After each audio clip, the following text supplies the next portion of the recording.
S'il vous plaît, je ne peux pas Adé, descends plus bas. Le meilleur est ici. C'est assez profond. Je t'ai dit que je ne sais pas nager. Eh bien, ma sœur, puis-je te dire quelque chose? Oui. Père t'a choisi pour le trône. Quoi? Ma sœur, je ne comprends pas. Je sais que tu ne comprends pas non plus. Ma sœur, qui es-tu? Au revoir, Ada. Ma sœur, pourquoi? Non, s'il vous plaît. Je ne peux pas. Mon peuple. Oh, oui. Maintenant, oh oui, maintenant viens ici. Viens ici. Vous qui faites défiler, arrêtez-vous là. Arrêtez-vous là. Ce n'est pas le genre d'histoire que vous ignorez. Vous allez la manquer et elle vous poursuivra. Venez vous asseoir. Vous tous qui savez que l'avidité est une maladie sans hôpital. Approchez-vous car l'histoire d'aujourd'hui est pour vous. C'est l'histoire de la princesse Chidima Waora, la première fille d'un grand roi. Une femme qui voulait tellement le trône qu'elle était prête à enjamber le cadavre de sa propre sœur pour l'obtenir. Êtes-vous prêts? J'ai dit, êtes-vous prêts? Oh oui. Entrons ensemble dans le vif du sujet. Et je vous en prie, préparez-vous, car cette histoire va vous bouleverser. Mes amis, laissez-moi vous emmener dans l'ancien royaume d'Uzubulu, un royaume opulent. Oh. Ils avaient des ignames grosses comme des pieds, du vin de palme plus doux que du Fanta, et un palais si somptueux que même les poules s'y promenaient avec assurance. Mais il y avait un petit problème. Le roi, nommé Igora, un homme beau, grand comme un arbre, riche comme le grand-père de Dangote, était marié à sa reine Na depuis 15 ans. 15 longues années sans enfant, pas même une petite fille enceinte, rien. Mes amis, vous savez comment sont les familles africaines. La pression était intense. À chaque réunion de famille, quelqu'un demandait « IGU, des nouvelles ?» À chaque fête, on caressait le ventre de la reine comme si c'était une lampe magique. Même les chiens du village s'y mettaient. Le roi aimait sa femme. Oh, vraiment. Mais les chefs, ces chefs-là, ils n'étaient pas contents. Chaque mois, ils se réunissaient. Mon roi, il vous faut un héritier. Mon roi, que se passera-t-il si quelque chose vous arrive? Mon roi, à qui donnerons-nous le trône? À votre cousin Okonoko, le voleur de chèvres. Finalement, après une réunion interminable où le chef Obi a encore évoqué le cousin voleur de chèvres, le roi a capitulé. Très bien, très bien. Prenez une autre épouse, mais elle doit être humble. Je ne veux pas d'ennui dans mon palais. Les chefs ont trouvé une jeune fille dans un village voisin. Elle s'appelait Amara. Mes amis, quand je dis humble, je pèse mes mots. Une humilité qui vous fait vous demander si elle est bien dans sa peau. Elle saluait tout le monde. Même les rats du palais avaient droit à un bonjour. Elle ne se plaignait jamais, ne se comportait jamais mal, juste calme, belle et gentille. La reine n'était pas contente, mais que pouvait-elle y faire? Au moins, la jeune fille était respectueuse et restait à sa place. Et puis, miracle. 3 mois après l'arrivée d'Amara au palais, la reine Na tomba enceinte. Enceinte. Mes amis, pour fêter ça au palais, on fit rôtir 5 vaches. Le roi dansa le chacu-chacu pendant 3 heures d'affilée. Même le cousin voleur de chèvres vint se réjouir. 9 mois plus tard, la reine Na donna naissance à une petite fille. Ils la nommèrent Chidima. Dieu est bon. La reine contempla ce bébé et y vit son plan de retraite, son avenir, la garantie de son trône. Elle aimait cet enfant comme Kilishi aime la terre. Mais attendez, ce n'est pas tout. 1 an plus tard, la seconde épouse, Amara, tomba également enceinte. Le palais était en effervescence. 2 enfants. Le royaume serait béni. Mais, mes amis, parfois les bénédictions s'accompagnent de chagrin. Lorsqu'Amara donna naissance à sa propre petite fille, magnifique, avec des yeux couleur miel et un sourire à faire fondre le beurre, elle posa un regard sur sa fille, sourit et murmura « Adé, ma princesse ». Puis elle ferma les yeux et ne les rouvrit plus jamais. Mes amis, le roi pleura, le palais pleura. Même celle qui avait élevé le cousin voleur de chèvres pleura. Amara n'était plus. Le roi serra la petite Adé dans ses bras et fit un vœu « J'aimerai cet enfant comme mes propres yeux. Elle ne souffrira jamais. » Il ignorait que ce serment serait mis à rude épreuve. Les années passèrent et les 2 sœurs grandirent ensemble au palais. Chidima, la fille à qui l'on demandait des explications, était, disons-le franchement, gâtée. Si elle voulait un carrara, on le faisait frire sur le champ. Si elle éternuait, on lui apportait du papier toilette depuis des villages voisins. Elle avait plus de mouchoirs en papier que Shoprite de marchandises. Mais Chidima avait un problème, elle était méchante. Une méchanceté qui commence par de petites bêtises, tirer les cheveux des servantes, emprunter des objets et ne jamais les rendre, dire des méchancetés en prétendant plaisanter. Le personnel du palais chuchotait à son sujet. Personne ne l'aimait vraiment, mais tout le monde craignait sa mère. Alors on supportait. Mais ADH, mes amis, cette fille était différente. Elle ressemblait trait pour trait au roi, mêmes yeux doux, même sourire bienveillant, même trait du visage et le même grand cœur que sa mère. Bien qu'elle fût la fille du roi et de sa seconde épouse, bien que son statut social fût techniquement inférieur, cette fille était aimée de tous. Les serviteurs l'adoraient car elle les aidait à balayer. Les gardes l'aimaient car elle les saluait chaque matin. Les enfants du village l'adoraient car elle jouait avec eux sans se prendre pour une princesse. Même les chèvres du palais l'appréciaient. Et des chèvres comme personne. Le roi adorait Adé. Son visage s'illuminait comme si Nepa avait enfin apporté la lumière dès qu'elle entrait dans la pièce. Et c'est là, mes amis, que les ennuis ont commencé. Laissez-moi vous raconter ce que la reine faisait à Adé en l'absence du roi. Mes amis, je dois vous expliquer la vie d'Adé en 2 temps. Premièrement, en présence d'Igewaora, Adé mangeait bien. Adé portait de beaux vêtements. Adé courait vers son père, qui la soulevait, et tout le palais s'emplissait de chaleur. Le roi avait un faible pour cet enfant qu'il ne pouvait expliquer. Elle était son visage tourné vers lui, et la douceur de sa mère était une combinaison qui faisait fondre un père. Il s'asseyait avec elle, l'écoutait parler, la regardait régler les petites querelles entre les employés du palais avec le calme d'une personne 3 fois plus âgée, et se disait, cet enfant est vraiment spécial. Deuxième colonne. Quand Igora était absent, dans un autre royaume, Adé balayait. Adé frottait. Adé était une enfant de cœur dans un palais où des serviteurs étaient spécifiquement employés pour ces tâches. Adé était toujours celle qui avait le balai.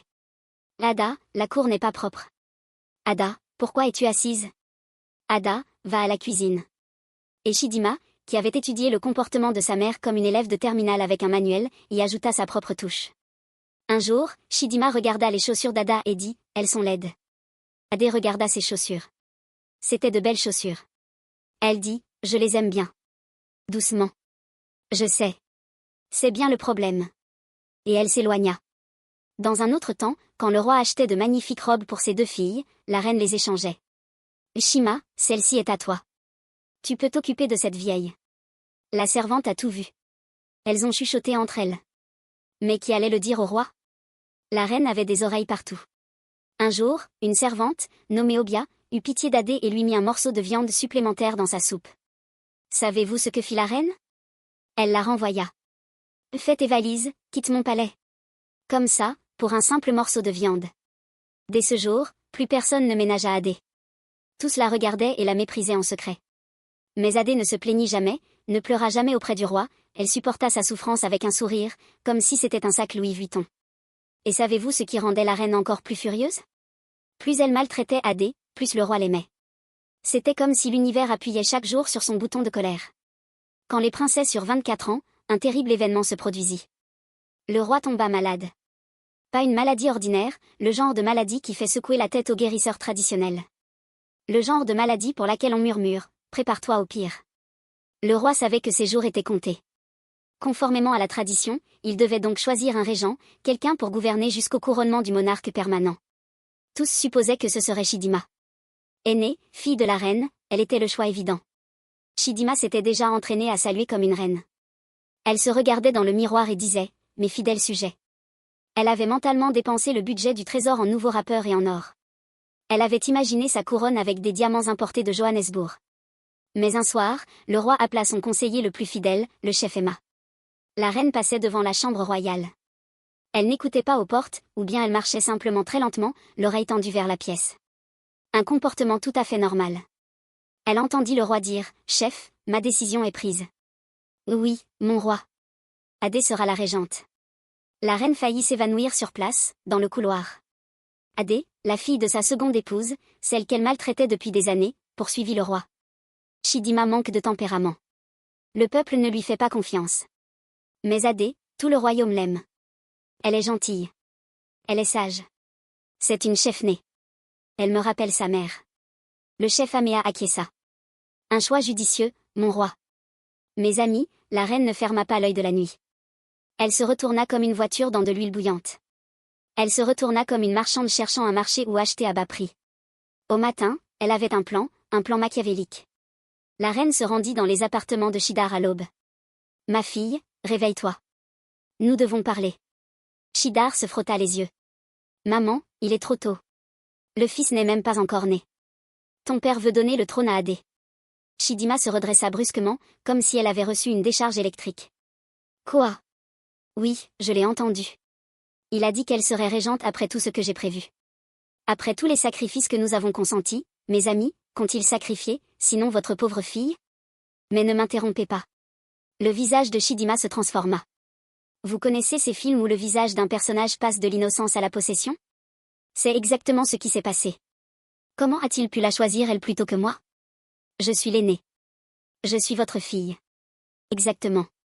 La reine saisit la main de Chidima. Alors, vous devez vous occuper d'elle avant qu'il ne soit trop tard. Comment, maman? La reine se pencha vers elle. Comme vous le souhaitez, assurez-vous simplement qu'elle ne soit plus un problème. Chidima comprit immédiatement. Et au lieu d'être horrifiée, au lieu de dire « Maman, c'est ma sœur », elle sourit. Un sourire froid et calculateur. Ne t'inquiète pas, maman. Je sais exactement quoi faire. Chidima avait 3 amies. Laisse-moi te les décrire. La première, c'était celle qui disait toujours oui. À chaque idée, sa réponse était « Vas-y ». Peu importe de quoi il s'agissait. Je pense à démissionner.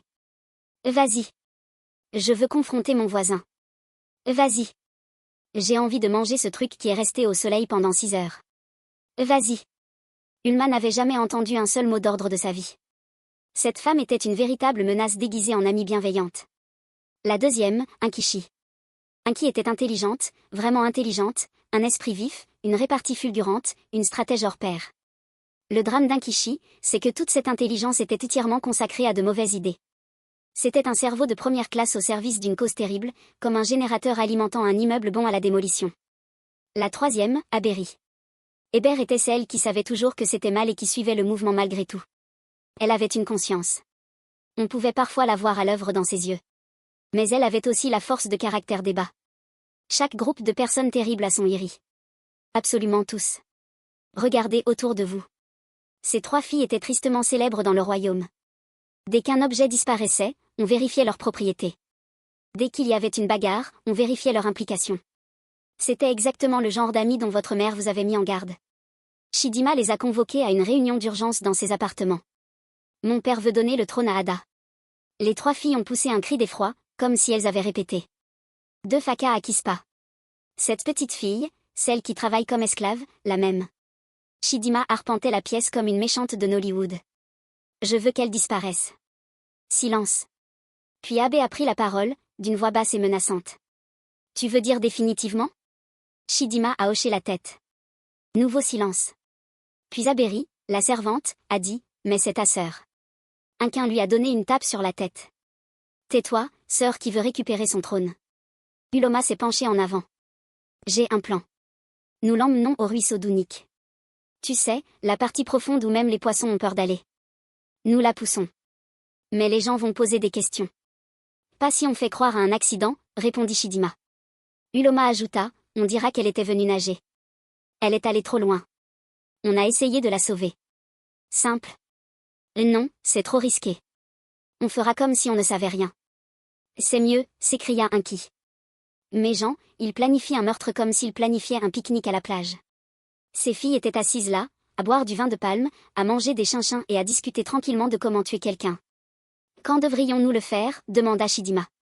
Cette semaine, avant que ton père n'annonce le nom du régent. Une fois qu'elle sera partie, tu seras la seule option. Ils acquiescèrent tous. Le mal a bien des visages. Mais Jean, parfois il ressemble à un ami. Parfois à une sœur. Parfois à 3 filles qui mangent des chinchins dans une chambre du palais. 2 jours plus tard, Chidima trouva Addis dans la cuisine. Cela aurait dû éveiller ses soupçons. Chidima n'était jamais venue dans la cuisine. Elle ne savait même pas où elle se trouvait. Addis, ma sœur. Ada leva les yeux des légumes qu'elle coupait. Ma sœur. Chidima, tout va bien? Oui. Oui. Oui. Je voulais juste m'excuser. M'excuser pour la façon dont je t'ai traitée. Je sais que je n'ai pas été gentille. Je veux qu'on soit proches comme de vraies sœurs. Ma sœur. Les yeux d'Ada se remplirent de larmes. C'était ce qu'elle désirait depuis des années. L'amour de sa sœur. Ma sœur, tu ne peux pas imaginer à quel point je suis heureuse. Alors Chidima sourit. Ce sourire forcé qui ne se lit pas dans leurs yeux. Sortons demain. Juste toutes les 2. On peut aller au ruisseau Abuniki, nager, parler, se rapprocher. Vraiment? Juste toutes les 2? Eh bien, j'ai invité quelques amis pour que tu les rencontres. Ça te va? Bien sûr. Oh, ma sœur. Merci. Merci. Elles s'étreignirent. Mais tandis qu'Ada était sincèrement heureuse, l'esprit de Chidima était déjà au ruisseau, observant sa sœur se noyer. Le lendemain matin, Ada se réveilla toute excitée. Enfin, sa sœur voulait passer du temps avec elle. Elles allaient devenir proches comme de vraies sœurs. Elle avait mis son deuxième plus beau sac. La reine avait gardé le meilleur. Pour Chidima.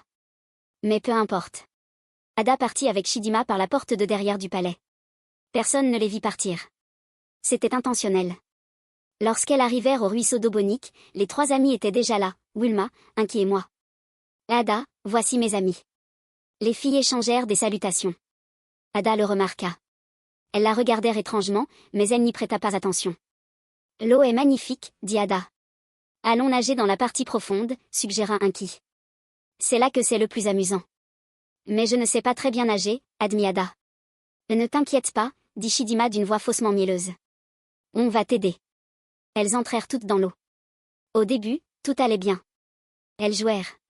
Elles s'éclaboussèrent. Ada riait, sincèrement heureuse pour la première fois depuis des années. Puis Chidima fit un signe de tête à ses amis. Elles commencèrent à se diriger vers la partie profonde. Viens Ada, viens par ici, appela Wilma. C'est trop profond là-bas, répondit Ada. Elle protesta. Arrête de faire ta chochotte. Viens. Adam s'approcha. L'eau lui arrivait maintenant à la poitrine, puis aux épaules. Chidima arriva derrière elle, un gros bâton à la main, et la frappa à la tête. Boum. La vision d'Ada se brouilla. Elle sentit du sang chaud couler sur son visage. Sœur, murmura-t-elle, confuse. Puis les quatre filles la poussèrent dans la partie la plus profonde du courant. La tête d'Ada disparut sous l'eau. Elle se débattit. Elle essaya de crier. L'eau lui emplissait la bouche. La dernière chose qu'elle vit fut le visage de sa sœur qui l'observait froidement d'en haut. Puis tout devint noir. Les quatre filles regagnèrent la rive à la nage. Abéry tremblait. Est-ce qu'elle... On l'a fait. Est-ce qu'elle est morte demanda Uluma d'un ton ferme. Elle est partie. Personne ne survit à ça. Chidima se sécha les cheveux calmement, comme si elle venait de finir sa baignade. Et le bâton à Kishipast? Je l'ai jeté à l'eau. Il a disparu. Elles répétèrent leur histoire 3 fois, s'assurant que chacune dise la même chose. Puis Chidima retourna seule au palais. Mes amis, nous voici en plein dans la comédie, car rien ne démasque mieux un menteur qu'une crise, et Chidima, malgré son audace, n'était pas aussi douée pour le mensonge qu'elle le croyait. Le soir venu, le palais s'aperçut de la disparition d'Ada. Quelqu'un a-t-il vu la princesse Ada? Elle était là ce matin. Ada, Ada. Le roi appela son serviteur. Celui-ci lui annonça qu'Igewara avait quitté sa chambre dans 30 secondes. Un malade qui marche vite, peu soucieux de la vie de son médecin pour le moment. Et Lolongwa s'avança. Son visage prit une expression empreinte d'inquiétude maternelle. Elle avait répété cette expression auparavant. Elle faisait partie de son répertoire. Et elle dit, « Mon roi, je n'ose pas le dire, mais j'ai vu cette jeune fille avec différents garçons ces derniers temps. » Oh, différents. Elle se faufilait dehors. Peut-être est-elle allée rendre visite à quelqu'un. Et peut-être. Je me suis retournée et j'ai aperçu son épouse. Son regard n'était ni bruyant ni furieux. Son regard était celui d'un homme à qui l'on vient de raconter une absurdité telle qu'il prend un instant pour s'assurer d'avoir bien entendu. Adizi. Il prononça un seul mot, juste le nom. Kini cligna des yeux. Je dis juste Adé, répéta-t-il inlassablement. Ada, est-ce la même qui vit dans ce palais? L'Ada qui prie tous les matins? C'est Ada. L'histoire de la reine Anguzi commença à la faire transpirer. Continuez à chercher, dit le roi avant de s'éloigner. Chidima, qui observait la scène à distance, décida alors de se joindre aux recherches en feignant l'innocence. Elle parcourut le palais en appelant « Ada, Ada, où es-tu ?» avec l'assurance de quelqu'un qui connaît déjà la réponse. Mama Chin, la servante du palais qui avait survécu 15 ans à tout ce qui se passait dans cette demeure en observant tout sans rien dire, regarda Chidima appeler Adé. Elle la regarda longuement, puis se retourna et reprit son travail. Mais elle n'oublia jamais ce qu'elle avait vu sur le visage de Chidima lorsqu'elle prononçait ce nom. Une personne qui cherche sincèrement à l'air effrayé. Elle semblait lire un texte qu'elle avait elle-même écrit. Ils cherchèrent pendant des jours, des semaines, un mois et quelques jours après la disparition de Daisy. Des pêcheurs de Laval arrivèrent au palais, portant quelque chose enveloppé dans un tissu. C'était un pagne taché d'une substance sombre à une extrémité. Les couleurs, le motif, la petite déchirure à l'ourlet. Tout le monde dans ce palais le reconnut immédiatement. C'était Adé. Le royaume n'avait pas besoin d'annonce. Le pagne suffisait. Mon peuple, ce village, pleurait d'une manière qui surprit même les gens qui s'activaient le matin. Les marchés fermèrent. Les paysans quittèrent leurs champs.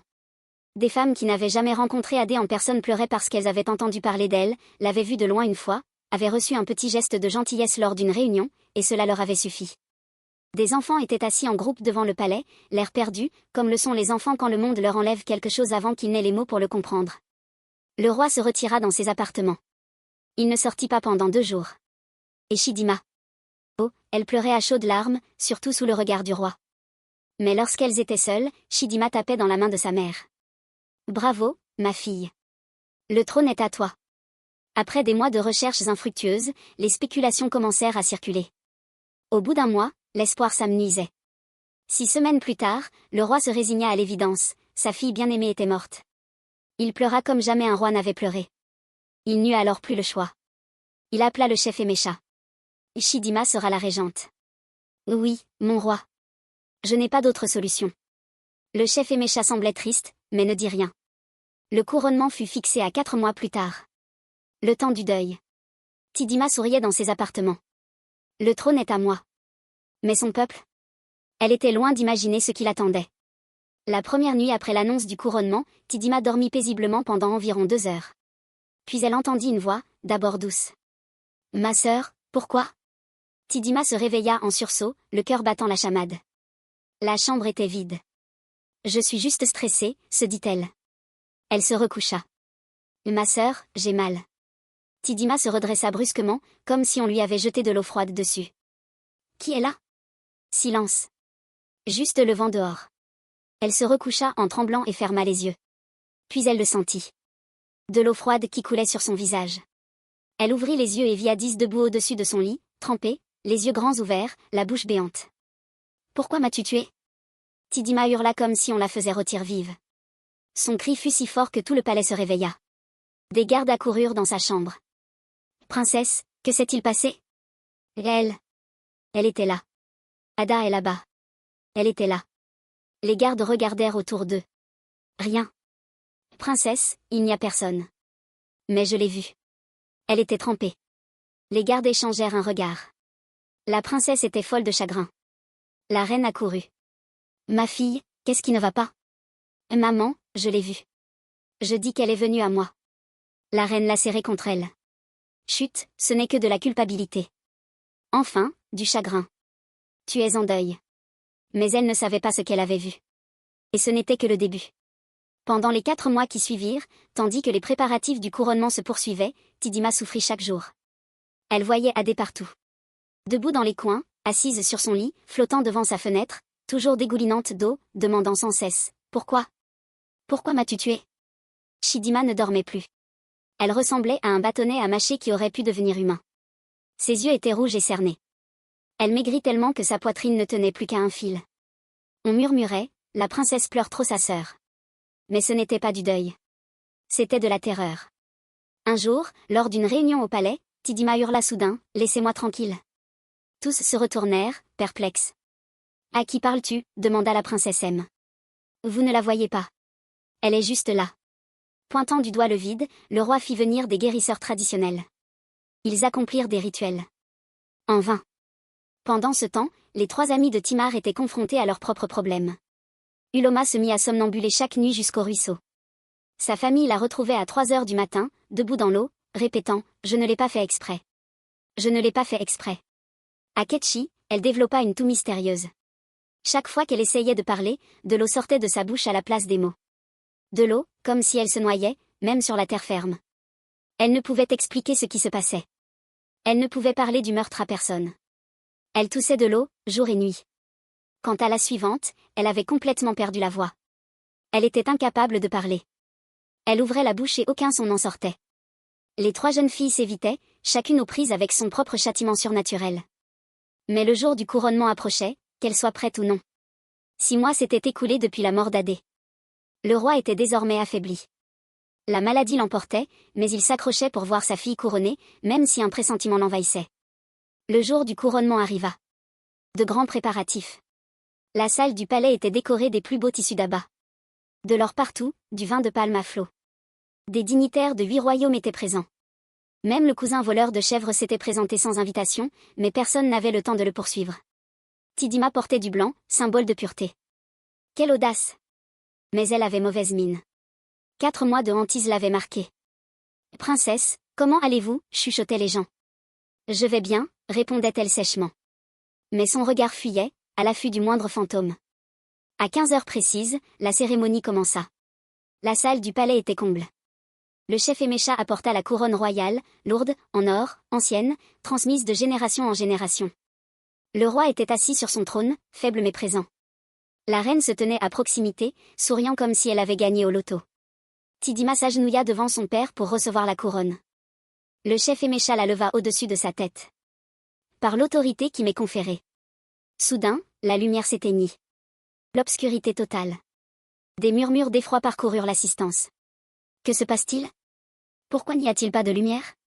Puis une voix se fit entendre, mais elle ne venait de personne dans la pièce. Elle semblait venir de partout et de nulle part. Comme le tonnerre, le vent, l'eau. Dis-leur ce que tu as fait. Tidima se figea.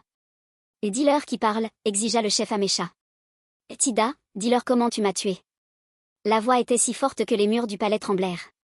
On entendit des cris, est-ce la voix de la princesse Ada? Mais elle est morte. Tidima n'en pouvait plus. 4 mois de chasse, 4 mois de terreur, 4 mois sans sommeil. Elle craqua. C'est moi. Je l'ai tué. C'est moi.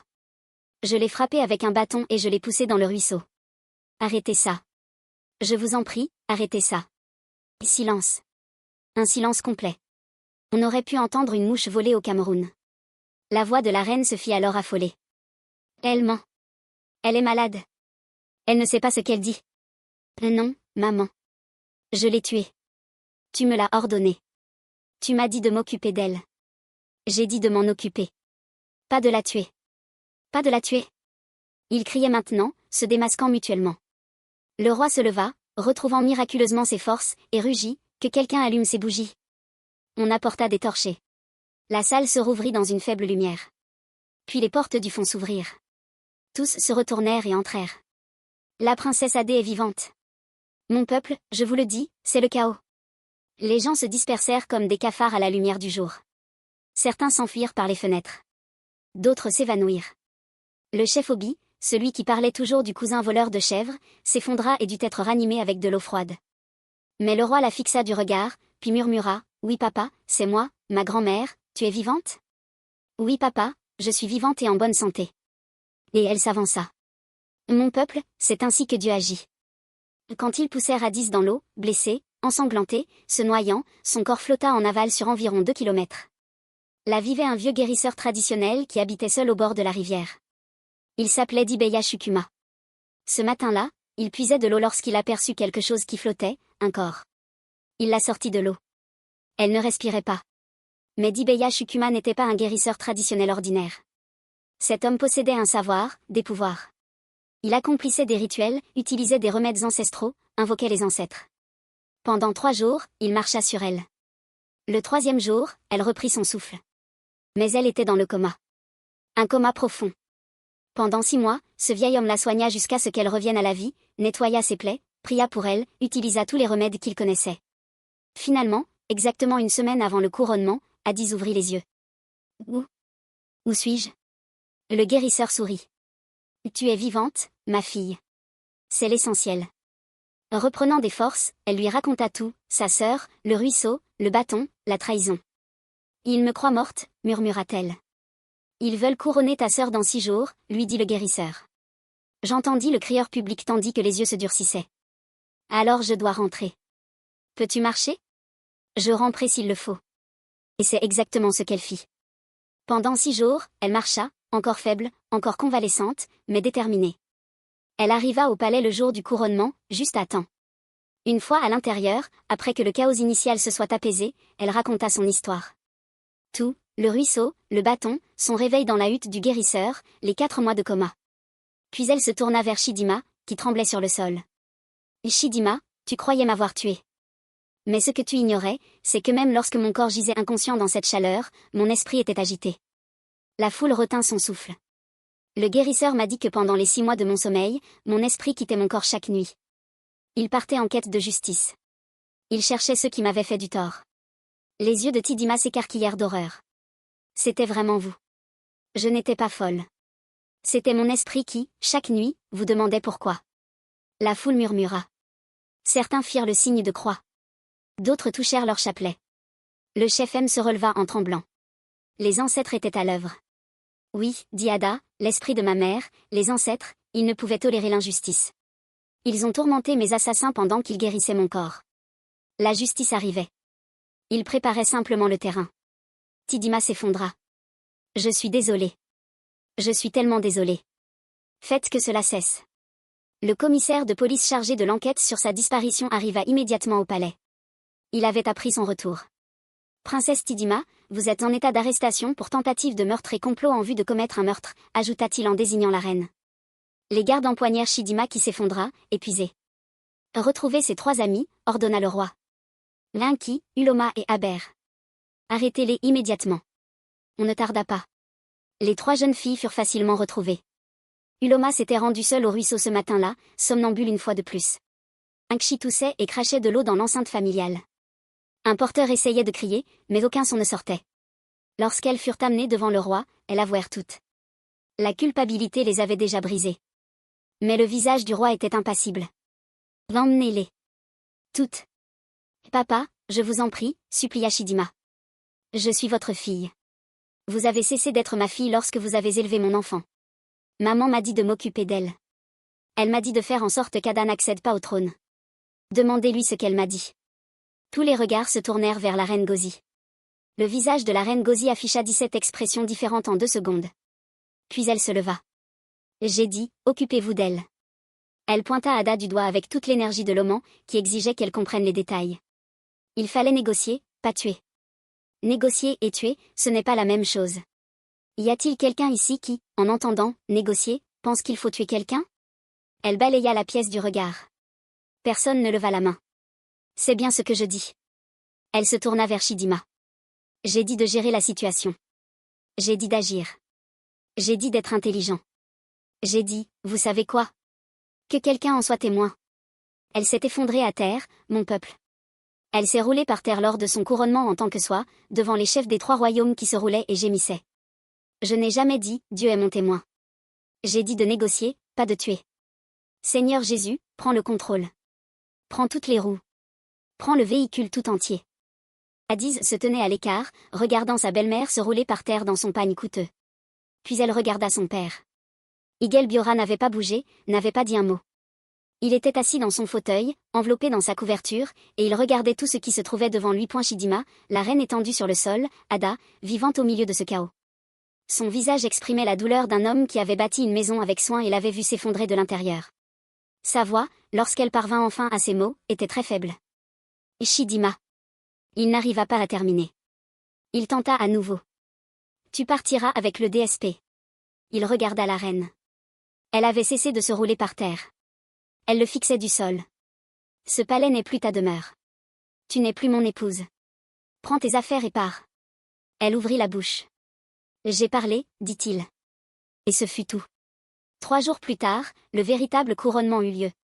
La princesse Ada, la jeune fille qui avait survécu au meurtre, au coma et à la mort elle-même, fut couronnée régente. Le royaume exulta. Cette fois, la joie était authentique. On dansa pendant des jours. Même le cousin voleur de chèvres se tint à carreau. Enfin, presque. Le roi vécut encore 6 mois, juste assez longtemps pour voir Ada régner avec sagesse, bonté et force. Sur son lit, il lui prit la main et murmura, « Tu es le portrait craché de ta mère, douce et forte à la fois, tendre et sage. Le royaume a la chance de t'avoir. » Puis il ferma les yeux et rejoignit ses ancêtres dans la paix. Ada régna des années durant. Elle était juste et équitable. Elle était aimée. Et chaque année, à l'anniversaire de sa mort, elle se rendait à la hutte de Dibia Shukuma, au bord de la rivière, lui apportait des présents, de la nourriture, et remerciait l'homme qui avait refusé de se laisser vaincre par la mort. Quant à Chidima, la reine, et ses 3 amis, elles passèrent le reste de leur jour en prison. Certains disent que Chidima voit encore le fantôme d'Ada dans sa cellule, toujours ruisselant d'eau, toujours en train de demander pourquoi, mais personne n'en est certain. Et honnêtement, mes amis, personne ne s'en soucie vraiment. Première leçon, la jalousie vous détruira plus vite que n'importe quel poison. La reine et Chidima avaient tout, palais, confort, prestige. Mais parce qu'elles convoitaient ce qu'Ada possédait, l'amour du roi, elles ont tout perdu. Quand on est trop occupé à regarder l'assiette des autres, on en oublie sa propre nourriture. Deuxième leçon, un meurtre ne restera jamais caché. Ces gens pensaient avoir commis le crime parfait. Ils l'ont tué, ont caché le corps et ont inventé une histoire. Mais, mes amis, le sang crie depuis la terre. Que ce soit par le biais de fantômes, de la culpabilité ou d'un abaliste obstiné qui refuse de laisser mourir quelqu'un, la vérité finit toujours par éclater. Troisième leçon, le trône pour lequel on se tue pourrait bien être celui qui nous détruira. Chidima désirait tellement être reine qu'elle est devenue une meurtrière. Mais la couronne qu'elle a obtenue, ce sont des chaînes de prison. Parfois, ce que l'on poursuit désespérément n'est même pas fait pour nous, et si on le vole, cela empoisonnera notre vie. Quatrième leçon, la bonté n'est pas une faiblesse. On a pris la douceur d'Ada pour de la stupidité. Mais quand Wajala est arrivé, c'est sa bonté qui l'a rendu aimé de tous, qui a poussé le Abaliste à la sauver et qui a fait la joie du royaume à son retour. La bonté est une armure spirituelle. Cinquième leçon, les mauvaises fréquentations mènent à votre perte. Uloma, Inki et moi aurions pu dire à Chidima que c'était mal, mais au lieu de cela, elles ont participé à un complot visant à le tuer. Dis-moi qui tu fréquentes et je te dirai quel sera ton avenir, et le leur, c'était la prison. Alors, mes amis, avez-vous déjà connu quelqu'un d'aussi jaloux qu'il a essayé de vous détruire? Comment avez-vous survécu? Si vous étiez Ada, auriez-vous pardonné à votre sœur après tout ce qui s'est passé? Ou l'auriez-vous envoyée directement en prison? Avez-vous déjà vu la jalousie détruire une famille? Des frères et sœurs qui se disputent un héritage, des cousins qui rivalisent. Racontez-moi vos histoires. Laissez vos réponses en commentaire. Je veux tout savoir. Si cette histoire vous a touché, cliquez sur « J'aime ». Si elle vous a appris quelque chose sur la jalousie et la méchanceté, partagez-la avec cet ami qui en a besoin. Si vous voulez plus d'histoires qui vous feront crier « Salut » à minuit, abonnez-vous. Nous publions